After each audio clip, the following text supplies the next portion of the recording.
पहलवान बेटा, हाँ दीदी। गर्मी ने तो अभी से आतंक बचाना शुरू कर दिया। एक काम कर, ये तू ढक ले, नहीं तो लेकिन लग आप जाएगी। दीदी, अरे मैं इसे मैनेज कर लूंगा। लेकिन दीदी सही कह रही हो, गर्मी में लोग पता नहीं कैसे रहते होंगे और कैसे काम करते होंगे। और लोगों के पास झुग्गियों में तो लाइट भी नहीं रहती है, और फिर भी कैसे गुजारा होता होगा। बेटा, यही तो दुनिया है। जिसके पास है उसको पता नहीं कितना है, और जिसके पास नहीं है तो उसके पास तो है ही नहीं। काश भगवान मुझे इतना देता ना कि मैं दुनिया वालों की मदद कर पाती। सही कह रही हो दीदी। चल। चाबी रख ली? हाँ, चाबी रख ली और अच्छे से मस्ती करेंगे, है ना? इतनी दूर क्यों लगाई हुई है गाड़ी? अरे पता पार्किंग की ये कैसी अजीब सी औरत है।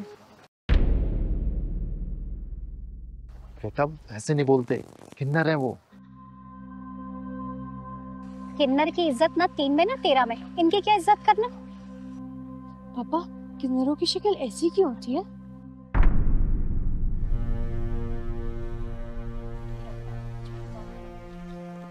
बेटा, मैं बताती हूँ कि हम किन्नरों की शक्ल ऐसी क्यों होती है।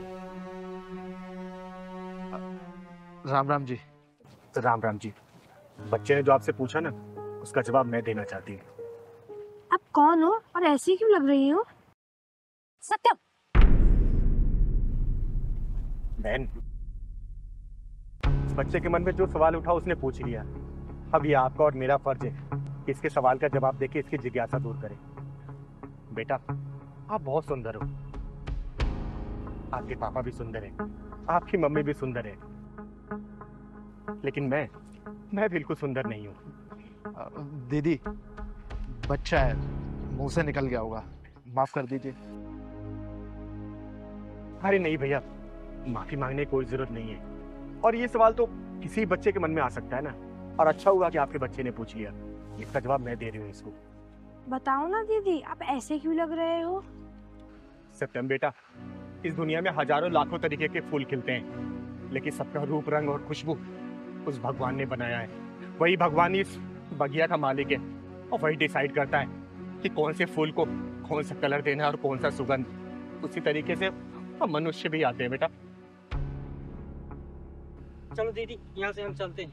नहीं पहलवान, इस बच्चे की बात का जवाब दिए बिना मैं यहाँ से जाऊंगी नहीं। तो सत्यम बेटा, मेरी बात सुनो। ये जो भगवान है ना, वो जिससे खुश होता है ना उसको सुंदर बना देता है, और जिससे नाराज होता है उसे।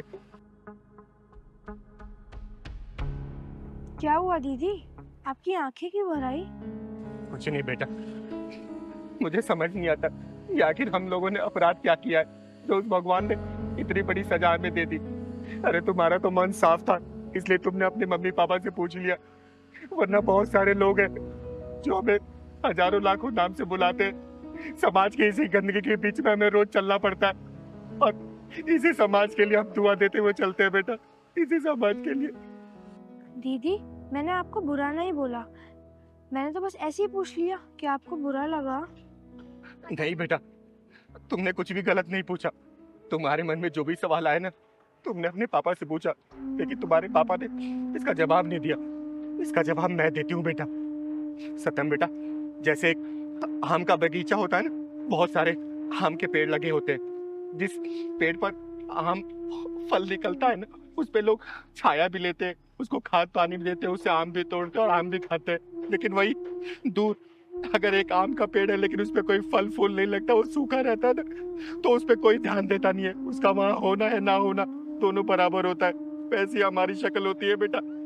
इस दुनिया में हमारा होना है ना होना एक समान ही है, लेकिन फिर भी देखो, हम समाज के भले के लिए बाहर निकलते, अच्छी बातें करते, अच्छी दुआएं देते। समाज हमें 10-20 रुपए देता, उससे हमारा कोई गुजारा नहीं चलता।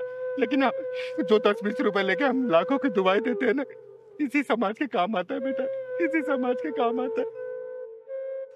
दीदी, क्या हुआ अगर पेड़ फल नहीं देता है? ठंडी छाया तो देता है, और धूप से भी तो बचाता है। दीदी, आप बहुत अच्छी हैं और आपकी बातें भी बहुत अच्छी हैं, मैं आपको सैल्यूट करता हूँ।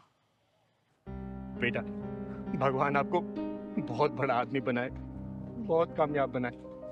चल बेटा पहलवान।